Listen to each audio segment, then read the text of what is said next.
ಬೀದರ್ ಜಿಲ್ಲೆ ಬಾಲ್ಕಿ ತಾಲೂಕಿನ ಕಟ್ಟಿತೋಗಾಂವ್ ಗ್ರಾಮಕ್ಕೆ ಸಿಐಡಿ ಡಿವೈಎಸ್ಪಿ ಸುಲೇಮಾನ್ ತಹಸೀಲ್ದಾರ್ ನೇತೃತ್ವದಲ್ಲಿ ತೀವ್ರ ವಿಚಾರಣೆ.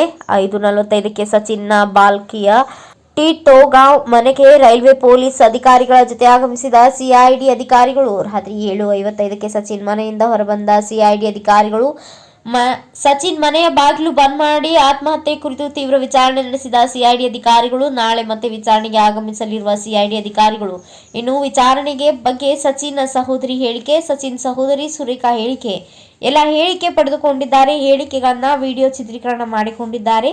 ನೀವು ನಂಬಿ ನಿಮಗೆ ನ್ಯಾಯ ಸಿಗುತ್ತೆ ಎಂದು ಅಧಿಕಾರಿಗಳು ಹೇಳಿದ್ದಾರೆ. ನಮಗೆ ನ್ಯಾಯ ಸಿಗುವ ಭರವಸೆವಿದೆ. ನ್ಯಾಯ ಸಿಗದಿದ್ದರೆ ಹೋರಾಟ ಅನಿವಾರ್ಯ.